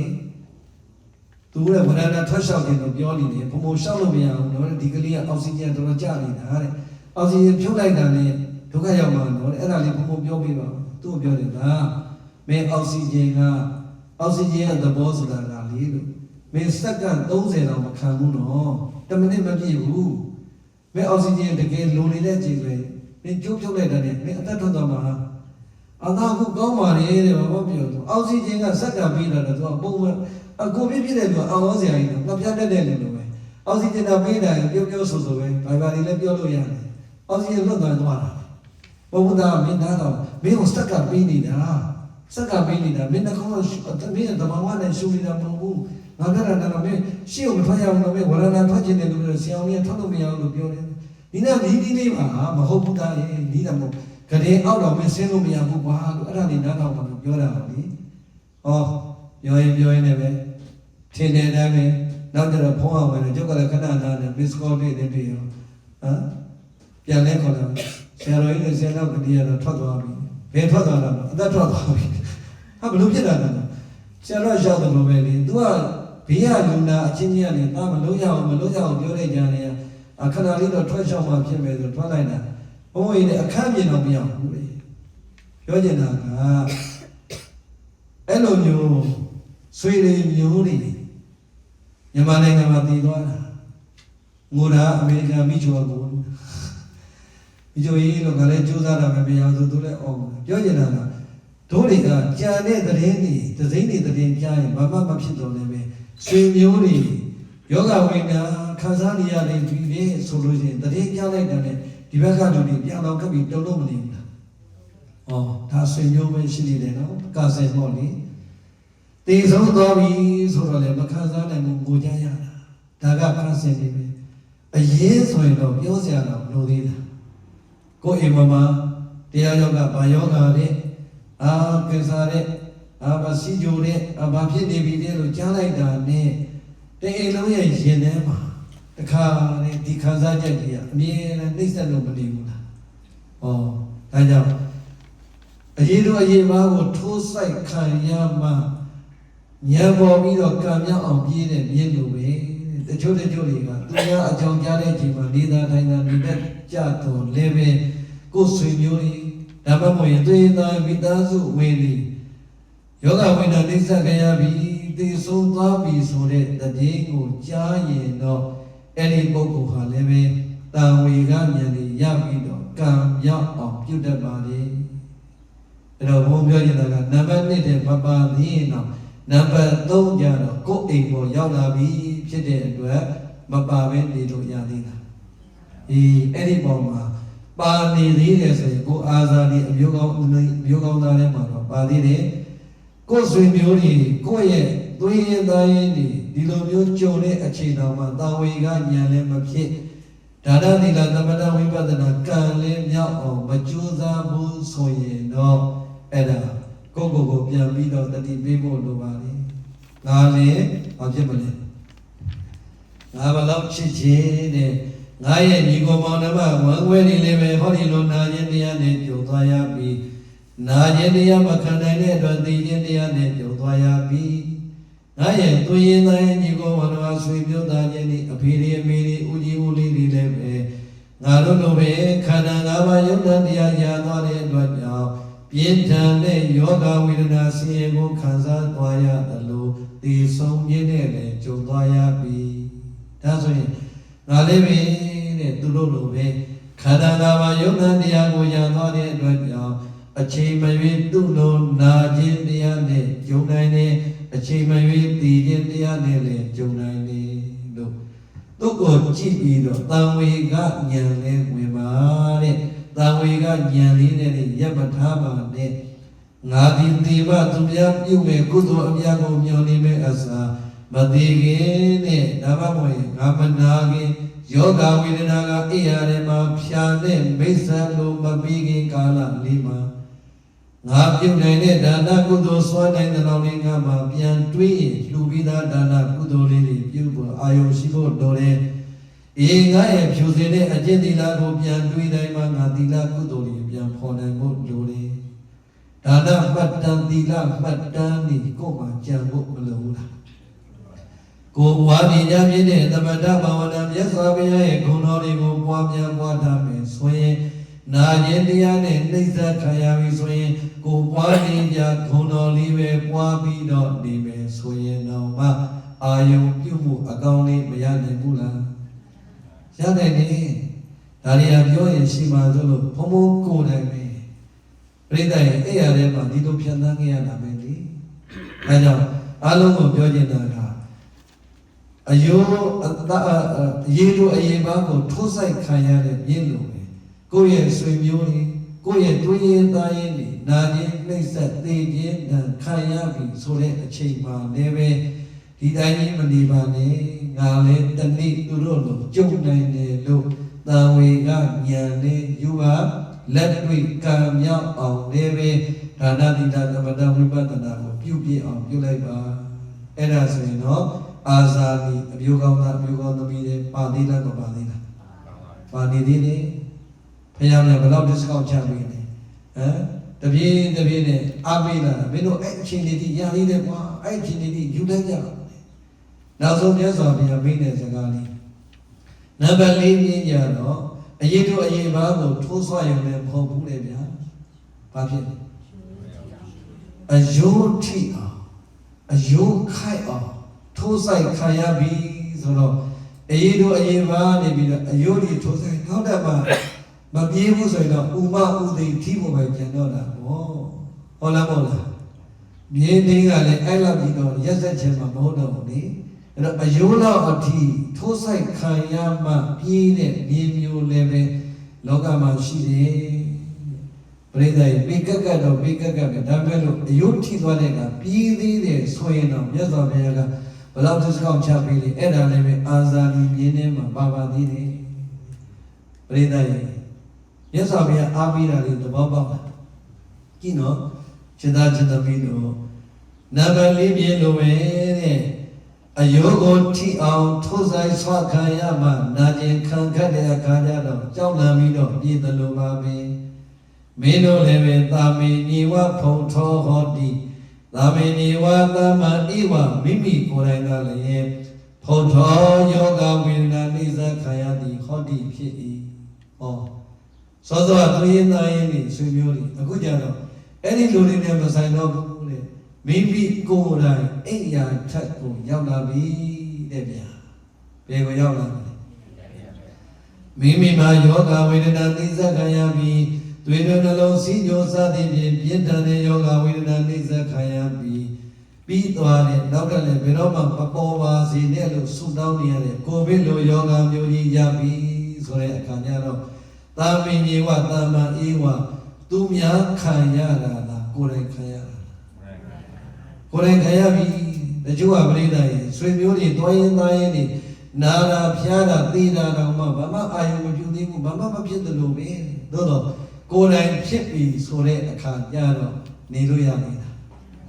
ကိုယ်တိုင်ကိုယ်ကိုယောဂကနှိစ္စနေပြီဆိုတော့ကိုယ်တိုင်ဖောက်ပြန်သလောက်ကိုနေနေဖောက်ပြန်ရင်နေနေခံစားရတယ်များများဖောက်ပြန်ရင်များများခံစားရတယ်မခံနိုင်လောက်အောင်ဖောက်ပြန်တော့လေညီးတွားပြီးတော့အိုးငိုရင်းတဲ့ကိုအချိန်ကြီးမကုန်ဘူးလားတချို့များလေကေဇာဖောင်ဒေးရှင်းကိုသွားတာငိုတာသူငိုတယ်ဆိုတာကဝမ်းနေလို့မဟုတ်ဘူးသူခံစားနေရတဲ့ယောဂကိုမခံစားနိုင်လို့ငိုနေတာဟောဘယ်တော့မှသူခံစားရမယ်မသိဘူးကိုယ်တိုင်ဖြစ်ပြီဆိုတော့ကိုယ်တူပြိတ္တရဲ့ကိုယ်လည်းခန္ဓာ၅ပါးယုတ်တန်တရားဖြစ်တဲ့အတွက်ဘယ်လိုနာပြီးဘယ်လိုခံစားရမယ်လို့ပြောလို့ရတာမရဘူးဒါကြောင့်ကိုယ်တိုင်နာပြီးဆိုတဲ့အခါကျတော့အယုတ်တိအောင်ထိုးဆိုင်ခံရတဲ့မြင်းလိုပဲတဲ့ငါမပြေးလို့တော့မဖြစ်တော့ဘူးမပြေးလို့တော့မဖြစ်တော့ဘူးမပြေးရင်တော့ငါ့ကိုဒီမြင်းပိုင်စရာသားသက်ရုံပို့တော့မှာပဲဆိုအဲ့ကြတော့ကြောက်ကြောက်နဲ့ပြေးတယ်လို့ပဲတချို့ကြတော့အိယာထက်ရောက်ခါမှတာဝေကညာနေဝေးပြီးတော့ငါတို့သိမလားမသိဘူးဒီယောဂါတော့ငါသိသွားနေပြီအဲ့ချိန်ညမှာတော့မေဇိမကိုရင်သတိမရနဲ့ကိုတရားကိုသတိရအဲ့ချိန်ညမှာဘုံဘုံလာတော့ငါလှူမဲ့လို့စဉ်းစားတာမလေးဘူးငါသိမလားမသိဘူးတော့ဘုံဘုံပြပြကြပါအမေလိုက်နေတဲ့နောက်တော့မရဘူးနော်ဟုတ်လားအဲ့တော့ပြောချင်တာကအဲ့အားနဲ့လဲပြီဆိုမှကိုမလူလဲရတဲ့ဒါနကုသိုလ်အတွက်ဘယ်ဘုန်းကြီးကိုမလူရလို့ဘယ်ဘုရားကိုမလူရလို့ဘယ်ဒါနကိုမလူရသေးလို့ဆိုတာဖြစ်နိုင်လားမဖြစ်နိုင်လားအဲ့ကြတော့လှူခြင်းပြီလေမဖြစ်လို့လေကိုယ့်အကူသိမဲ့တင်တဲ့ကဒါနနဲ့လွတ်မလားသီလနဲ့လွတ်မလားဂုဏ်တော်ပွားရင်လွတ်မလားဝိပဿနာမှတ်ရင်လွတ်မလားမလို့ရအောင်ကြိုးစားပြီးရှိသမျှအားဖြင့်အကုန်ထုတ်ပြီးတော့ပြေးတဲ့အယုံထိအောင်ထိုးခံရတဲ့မြင်းလိုပဲပြေးတာပြေးနေတဲ့စိတ်ကတာပြေးနေတာယုတ်ကကလေးဘဝဆင်းလို့ရနေတာကဲကြောက်ကြမကောင်းလားကလေးဘဝဆင်းလို့မရတဲ့အချိန်ကျတော့လေကြားထဲမှာမျက်နှာပူတာဘုန်းကြီးတွေပဲဘယ်သူတွေလဲရန်ကုန်မှာတော့နီးကြတာကိုအရင်တော့ပေါ့လေအခုတော့တရားဝဲနေရတယ်ရန်ကုန်မှာလည်းနေပါမယ်မရှိတော့အဲ့တော့ရင်တော့တရားဝဲပြီးတခါကျတချို့ရနှစ်ပွဲလေနှစ်ပွဲဟောပြီးလူကမောပြီးတော့ချက်ချင်းကျသွားပြီကားပေါ်မြင်တဲ့ကားပေါ်ရဘုံမအေးရနေတာကားပေါ်ရလဲပြီးတော့မင်းပြီးလိုက်သွားကိုယ်ပင်ပန်းနေပြီဒါပေမဲ့လို့တရားဝဲပြီးကားနားမှာလာဆောင်နေရတယ်ဘုံဘုံမရရှောက်စရာလေးရှိလို့ပါအေးဘာရှောက်မလဲသူရတော့အမေရဗျာဘယ်စီအောင်ပါဘုံဘုံဗျာဆရာဝါလေးလက်လျှော့တာတော့တပည့်တော်တို့အမေကိုနောက်ဆုံးချိန်လေးမှာဘုံဘုံအတန်လေးနဲ့ပရိတရားလေးနာစီခြင်းလို့ပါကဲကိုယ်ရလည်းအိယာထဲမှာသေမဲ့လူတယောက်ဘဝကိုကြုံလာတော့ကိုယ်ကလည်းကိုချင်းစာပင်ပန်းတော်လည်းပဲအေးနာရေးဆိုတော့လေကျမ်းမာရေးဆိုတော့မဟုတ်ပဲရှိရမောကိုကတော့ပြိတဲ့ပရိတရားလေးနာခြင်းလို့ပါဆိုတော့လိုက်သွားကိုရောက်ရင်လူရင်းတူရှင်းဓမ္မပြန်လေးရှင်းပြီးတော့ငါးလေးငါးဘုံလောက်ရှုပ်ပြီးဓမ္မသူလည်းအာယုံကြကြမပြုပါခဏပြုပြီးသူလည်းပဲစိတ်ကြီးညီသွားမယ်စိတ်ကူးရင်းပြီးတော့သွားတာတကားမယ်တကားတွေရောက်လဲရလူနာပဲမှာတယ်လူနာငကောင်းလည်းပိုက်နေနဲ့ပါဇက်ကလည်းပိုက်နေရောအဲ့တော့လူနာကစက်ကြီးပေးတာလေအသက်ပဲရှိတာကိုယ်အသိနေပြီအဲ့ဒါကိုလေမမေမျက်လုံးလေးဖွင့်ကြည့်လိုက်ပါဦးဘုံဘုံလေးမြေမြေသားတရားနာနဲ့ဘုံဘုံမေစီမလေးဘုံဘုံမေစီမလေးဟိုကမဖွင့်တယ်သူလက်နဲ့အတင်းဖြဲပြီးတော့ဖွင့်တယ်ဟောဘုံမသိနေပြီငါအကြာကြီးရောတယ်သူအာရုံပြုနေမှာဒါမှမဟုတ်အဲ့ဒီမှာဘာစဉ်းစားလဲလူနာအတွက်မစဉ်းစားလူနာရှင်အတွက်ကိုစိတ်ဖြေရလေးရပါစေဆိုပြီးတော့အေးကဲဘုံဘုံရွတ်ပေးပါမယ်တခါလည်းမကြမ်းမှလည်းသိပါလေကိုမေတ္တာနဲ့ကိုပေါ့ကိုတို့ရတာပေါ့ဆိုခေါင်းသားလေးမှာကတခါလည်းကြောင်းတရားဝင်တဏှာကြီးလောက်ခေါ်တာအတ္တအဲ့လောက်မထောအဲ့မှာတခါဧကသမိန်သဝေနာတော်မောင်တော်နေစကတ္တမယူရတာပြီးလည်းပြီးတော့ဓာတုတော်ပြီးလည်းပြီးတော့သူတို့ပဲဓာတုကဲကပ်မယ်တင်ကမေဘုံဘုံသင်္ကန်းကပ်မယ်နော်သူဝေလီကပ်မယ်နော်သူတို့ဘာသာဘာကြီးမှာသူ့အမေလက်သူအထုံမြောက်ဖမ်းတဲ့အထိကိုကပရိသတ်ရဲ့ကဲအဲ့တော့ဖုံးလိုက်ဖြစ်နေတဲ့လူကဲကျမ်းပါပါစေအသက်ရှိပါစေစုပြီးလို့ရမှာဘုန်းကြီးနာမည်ပြတ်မှာပေါ့ဟုတ်လားအဲ့တော့ကိုကဘာဆိုပြရမှာမသိဘူးဘာပြောမှမသိဒုက္ခပဲအေးကောင်းတော့မှာပါကောင်းတော့မှာပြောတာလေသူဘာကောင်းတာပါကိုမသိဘူးလားကောင်းတော့မှာတော့အေးအဲ့လိုပဲပြောပြီးတော့လေပရိသတ်ရေတ သူတို့ကလည်းလူတယ်ဟိုကလည်းဖုံးလိုက်ရွတ်တာရွတ်ရတယ်ကိုကလည်းပဲဩအစင်မပြေဘူးဆိုသိပြီးရွတ်နေရတယ်လူလည်းအကတ်တာခံနေရတယ်လူနာအကတ်တာမို့သူတို့ကပဲဝိုင်းပြီးကလူနာလက်တွေအတင်းမြောက်ကဲဘုန်းကြီးဆိုတော့မယူပဲထားခဲ့လို့ဖြစ်မလားအဲ့ဒါပဲဘုန်းကြီးမျက်နှာပူအောင်မလုံးနဲ့ဟုတ်လားစောဒီတတိကောင်းလို့ဣဗဟုတ်တယ်မလားတတိကောင်းလို့ကျမကြီးကောင်းလို့ဟုတ်လားစောဒီလူကြီးစောဒီလူနာပြီးတော့မှဘုန်းကြီးမျက်နှာပူအောင်မလုံးနဲ့ဟုတ်လားအဲ့ပြောချင်တာကအယုဒ္ဓိမှာလူတော်များကိုအိယာနဲ့လင်းမှပဲဒါနပြုကျင်တဲ့လူတွေအများကြီးအာသီလစောင့်တည်ကျင်တဲ့လူတွေအများကြီးတမထပွားကျင်တဲ့လူတွေအိယာတွေရောက်မှပွားကျင်ပဲဟောတဲ့ဘုန်းကြီးကလည်းဘယ်လိုလုပ်လာဟောတော့မလဲကိုကအစတတိကောင်းလို့ကျမ်းမာရေးကောင်းလို့လေ့ကျင့်မထားတဲ့အခါဘုန်းကြီးဘယ်တော့ပဲအိယာတွေထိုင်ဟောလုပ်တတ်ပါမလားဒါကြောင့်ကိုယ်တိုင်ရုံထွက်နိုင်ဖို့ရအတွက်ကိုယ်တိုင်ဝိပဿနာမှတ်ဖို့အချိန်မပေးနိုင်သေးရင်တော့သမထဘာဝနာဘုရားကုံတော်ဆွေးနွေးစွာပွားတဲ့အကျင့်လေးတစ်ခုတော့ရအောင်ယူထားပါအေးအကောင်းဆုံးဖြစ်တဲ့ဝိပဿနာမှတ်နိုင်ရင်တော့9မိနစ်ရ10မိနစ်ရမှတ်ရင်မကောင်းလား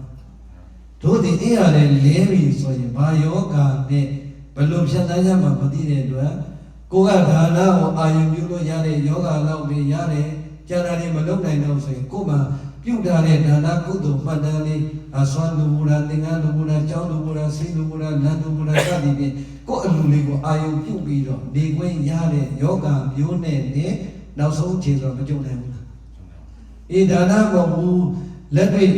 သီလကိုပြန်စဉ်းစားမယ်တော်သေးတယ်ငါဘယ်တော့ကအဋ္ဌမနပရမယသီလတွေဖြောင်းထင်းခဲ့တယ်ဒါလည်းပဲကြုံရင်ကြုံတယ်နောက်ဆုံးဒီတဲ့တတ်တာလာတဲ့ယောဂလေးမျိုးဘုရားကုံလေးအာယုပြုပြီးတော့ကိုယ်ကိုယ်တိုင်ဂုဏ်တော်လေးပွားပြီးတော့မှချမ်းသာစွာနေခွင့်ရချမ်းသာစွာတည်ခွင့်ရတဲ့ယောဂမျိုးရောမကြုံနိုင်ဘူးလားကြုံနိုင်တယ်သို့တော့အဲ့ဒါလေးရတယ်အဲ့ဒီအချိန်ကျမှလုပ်ဖို့ဆိုအရန်နောက်ကျသွားပြီတဲ့ကိုယ်ကိုယ်တိုင်အစောကြီးတဲ့ကလိကျင်ကံဆင်းတာမှာတော်သေးတယ်ငါဘုရားကုံတော်လေးတော့အာယုပြုပွားနိုင်သေးတယ်ဆိုတဲ့အသိလေးဟာလက်တွေ့ပဲကြည့်လိုက်ရောဉာဏ်လေးယူလိုက်တယ်လို့ကံလေးလက်တွေ့ပြကူလို့မရဘူးရတယ်ဝိပဿနာတရားမှတ်တယ်တော့အကောင်းဆုံးပေါ့โอเคအစလေးကဖောက်ပြန်နေတဲ့ယုတ်သဘောအခုဖောက်ပြန်နေပြီဖောက်ပြန်နေတဲ့ယုတ်သဘောကိုအနိစ္စပေါ်အောင်ဒုက္ခမှန်သိအောင်အနတ္တကိုဖြစ်ကျင်တာမဖြစ်ဘူးဆိုတာလက္ခဏာရင်သုံးပါးနဲ့ဆင်ခြင်ပြီးတော့ဝိပဿနာရှုမှတ်ခွင့်ရတဲ့ယောဂဆိုရင်လည်းပဲကိုယ်ကိုယ်တိုင်ကအစိုးရတွေကလက်တွေ့ရှုမှတ်ထားမှဝိပဿနာဉာဏ်နဲ့ဝိပဿနာကံကိုကုနိုင်မှာဖြစ်ပါလေ။ဒါကြောင့်မြတ်စွာဘုရားမိန့်တဲ့အဲ့ဒီလေးချက်လေးမှာဉာဏ်နဲ့ရအောင်ယူဖို့လိုတယ်လို့ကံနဲ့ရအောင်ကုဖို့မလိုဘူး။ဉာဏ်မယူရင်ကံကုဖြစ်ပါမလား။ကံကုဖို့အတွက်ဘာယူဖို့လဲ။ဘာဉာဏ်လဲ။ဘာဉာဏ်လဲ။သာဝေကဉာဏ်ဟုတ်လားမြင်သမျှကြားသမျှကိုငါလည်းသူ့လိုခန္ဓာ၅ပါးယုံနာနေငါလည်းသူ့လိုနာနိုင်နေငါလည်းသူ့လိုအချင်းချင်းသိနိုင်နေမနာခင်မသိခင်လေးတတိကောင်းလုံးကျမ်းမာရေးကောင်းလုံးမှာငါမှာပြုပြီးသားဌာနရှိနေရမယ်ကြည်ပြီးသားသီလရှိနေရမယ်ပွားပြီးသားသမထဘာဝနာရှိနေရမယ်ရှုမှတ်ပြီးသားဝိပဿနာဘာဝနာရှိနေရမယ်ဆိုတာလေးကိုတတိကပ်ပြီးတော့ဒီကလေးကစပေါ်ရာတိုင်းမှာဉာဏ်သံဝေကဉာဏ်ရအောင်ယူပြီးတော့အဲ့ဒီဉာဏ်နဲ့ရပ်မထားပဲနဲ့ပြုရမယ်ဒါနစောင့်ရမယ်သီလပွားများရမယ်သမထရှုမှတ်ရမယ်ဝိပဿနာကံကိုလည်းပဲကိုပြည့်အောင်ကုနိုင်ကြပါစေအလုံးသဘောပေါက်ပြီလားဉာဏ်လည်းယူနိုင်ကံလည်းကုနိုင်ကြ၍မြတ်စွာဘုရားမိန့်နေအဲ့ဒီအာဇာတိအမျိုးကောင်းသားအမျိုးကောင်းသမီးတွေမှာပါသူတွေဖြစ်ကြပါစေတဲ့ဒါလေးကိုရှေးဥစွာဆုတောင်းပါလေသဘောပေါက်ပြီလားဒါဆိုရင်စောစောပြောတယ်အယိုးဆိုင်အောင်စူးဆိုင်ပြီးထိုးတာတော့မှမပြေးတဲ့မြေမျိုးကြတော့မြင့်ပိုင်ရှင်ကဆက်ခိုင်းမလားရောင်းရင်ရောဝယ်မလားပေးရင်ရောယူမလားအဲ့ဒါတော့ဒီဟောတာမှာပေပေကက်ကက်နဲ့နေကြသလိုနေမယ်ဆိုရင်ဟောတဲ့ဘုန်းကြီးကလည်းသဗ္ဗေတ္တာကမ္မတက္ကဒီလောက်ဟောတာမှာဘုရားလည်းသဗ္ဗေတ္တာဟိသူကလည်းသူသွားလိမ့်မယ်ဆိုပြီးတော့အဲ့ဒါသဗ္ဗေတ္တာကမ္မတက္ကဆိုရင်တော့မြင်းပိုင်ရှင်ကသာသက်ရောအပုတ်ခံရတယ်မတူဘူးလား အတူတူပဲဒါကြောင့်သဗ္ဗေတ္တကမ္မတက္ကလည်းတော့မပါစေနဲ့နော်ပါပြီလားဒီပါမပါဘူးမလားဟမ်သဗ္ဗေတ္တကမ္မတက္ကနော်အာသမီးနှစ်ယောက်ဒီတရားလေးအဆုံးတာလေးစိတ်ပါလားမပါတော့ဘူးရှေ့မှာငုတ်လို့ကြည့်တယ်ခိုင်းနေပြောသဗ္ဗေတ္တပါလေကမ္မတက္ကသဗ္ဗေတ္တကမ္မတက္ကဆိုအဲ့ဒါလေးဒါအလွန်တန်ဆရာကောင်းတဲ့စကားထားလိုက်ပါသဗ္ဗေတ္တကမ္မတက္ကပဲဆိုတော့သွားပြီးဥပိ္ပခာပြုခံတာဘာပါလဲတို့လည်းဒီလိုတပည့်နေဆရာတော်အဲ့ကထားလိုက်ပါသဗ္ဗေတ္တကမ္မတက္ကလည်းပြုတ်ပြပြီးတာမရအဲသဗ္ဗေတ္တကမ္မတက္ကဆိုတော့စိုးစိတ်ခံရတာပဲရင်းပိုင်ရှင်ကဘယ်လိုမှသုံးမရတဲ့ပြင်သာသယုံပို့တယ်လို့ပဲသဗ္ဗေတ္တကမ္မတက္ကဆိုဒီလောက်တော့ခေါ်နေတာဘုန်းကြီးလည်းမောသူလည်းညောင်းဒီလောက်တော့နားမတော့ဖြစ်ချင်ဖြစ်ထားလိုက်တော့ကွာဆိုတော့သွားပြီအဲ့ဒါသာသယုံအပုတ်ခံရတာနဲ့အတူတူပဲသမီးပါလေသဗ္ဗေတ္တကမ္မတက္ကနော်ဘုရားပုံရရှိနေဟုတ်လားသဗ္ဗေတ္တကမ္မတက္ကကလည်းရေးကလည်းတစ်ခါမှနားမထောင်ဘူးတော့မသိဘူးဟမ်အဲ့တော့ဟိုဘက်ရွာကိုသားဖေးဆိုတဲ့လူကအသက်ခံရအောင်ကိုသားဖေးအသက်ခံတော့ရဲတရားအမှုလိုက်တာဘယ်မှာမှတရားခံမှာပေါ့တော့ရဲတရားစိတ်ကြီးပြီးတော့ဘုန်းကြီးကြောင့်မိုးရမှာထိုင်ပြီးတော့ရေတော့နေလဲနှက်ပြီးကုတ်ပြီးဘယ်မှာလဲမှတရားခံရှာလို့မရအောင်အဲ့တော့ဘုန်းကြီးကလည်းပဲဆရာတော်ကြီးကလည်းသူ့တပည့်တွေဆုံးမလို့ရဆရာတော်အဲ့ဒီဟောပဲထားလိုက်ပါကွာသဗ္ဗေတ္တကမ္မတက္ကဆရာတော်ပြောတာတော့သဗ္ဗေတ္တကမ္မတက္ကပြောတာရဲကပင်မနေတဲ့အခါကျတော့အိတ်ကြီးကိုကြားတာဟာသဗ္ဗေတ္တကမ္မယောရဲကကြားတာသဗ္ဗေတ္တကမ္မယောဘာဘုန်းကြီးကခေါ်တာသဗ္ဗေတ္တကမ္မတက္ကဆိုရဲကသဗ္ဗေတ္တကမ္မယောဘုန်းကြီးကဝိနည်းလို့ပြောတာနေမှာသဗ္ဗေတ္တကမ္မယောဖြစ်နေတယ်ကမ္မယောသွားဒီကနေ့ကမ္မယောကလူစိုးတွေကိုလုံးခေါ်ဆက်လိုက်တော့ပြီးရောဘုန်းကြီးကေလို့ရတာပါဘုန်းကြီးတော့ကြောကြအောင်ဘုန်းကြီးမလာပါဗျာဆရာတော်ဝိနည်းနဲ့အညီပြောတော်လည်းပဲတပည့်တော်တို့တရားခံပြီးခဲ့တဲ့ကျေးဇူးပါဗျာတပည့်တော်တို့ပြင်ပန်းလာပါဟာငါဘာပြောလို့ဆရာတော်တပည့်တော်ကျောင်းပေါ်မှာပြင်မနဲ့မောနေတဲ့အချိန်ဆရာတော်ကသဗ္ဗေတ္တကမ္မယောလို့ပြောလိုက်တော့ဆရာတော်ကြီးကဝိနည်းလို့ပြောတာပြီးတော့ကမ္မယောမှာပပနာမိလာခဲ့ပြီဗျာဟာမဟုတ်ဘူးကွာငါပြောတာကသဗ္ဗေတ္တကမ္မတက္ကပြောတာမင်းတို့ဘာသာအဲ့ချိန်ဘူးနဲ့သဗ္ဗေတ္တကမ္မယောလို့ကြားတယ်လည်းပဲငါသမီးတွေသဗ္ဗေကမ္မတက္ကနော်သဗ္ဗေတ္တကမ္မယောမှာဘူးခေါ်တာသဘောပေါက်ပြီလားကဲအားလုံးတော့ဆိုရင်သဘောပေါက်ပါပြီမြင်းလေးမျိုးနဲ့လူလေးမျိုးနားလည်ပြီလားညာလဲယူပါဆိုသဘောပေါက်ပြီလားကံလဲကူပါပေါက်ပြီလားအေးညာယူကံကူတဲ့အခါမှာလည်းပဲဒါနလောက်လေးနဲ့ကိုပီတိကိုယမထားပါနဲ့တရားမှာပကုံတဲ့သီလအထိရအောင်ကြိုးစားပါအကျင့်လေးနဲ့ရအောင်ယူလို့ရမှာသီလလောက်လေးနဲ့လည်းပြည့်တတ်မနေနဲ့သမထဘာဝနာပွားတဲ့အကျင့်လေးတွေရအောင်ကြည်ကြည်ပါသမထဆုဆိုင်အားကောင်းလာရင်ဝိပဿနာမှတ်တဲ့အကျင့်တရားလေးလွတ်လွတ်သွားပါလိမ့်မယ်ဒါကြောင့်အားလုံးမြေယာဆင်းရဲမှတ်သမျှသိခြင်းမှတ်သမျှတိုင်းမှာတွေ့တိုင်းနီဝေဆွေမျိုးတော်တစိမ့်ပဲဖြစ်သံဝေကဉာဏ်လည်းယူပါသံဝေကဉာဏ်ယူပြီးရင်ဒါနသီလသမထဝိပဿနာကုသိုလ်ကံကိုလည်းပဲလက်တွေ့ကံကိုပြီးတော့ပြုကြပါပြုနိုင်ကြ၍အဲ့ဒီဉာဏ်အဲ့ဒီကံရဲ့အစွမ်းများကြောင့်ဒီဘဝလေးဆင်းရဲမျိုးစုံကလွတ်ကင်းသာသနာမှာလည်းအပင်၄ပါးကလွတ်ကင်းကြပါစေဒီဘဝလည်းကိုယ်စိတ်ချမ်းသာဘဝချမ်းသာများပြည့်စုံကြ၍သာသနာခရီးမှာလည်းလူနတ်နိဗ္ဗာန်သုံးတန်ချမ်းသာကိုယ်စီကိုယ်ငါလွယ်ကူစွာရကြပါစေကုန်တည်း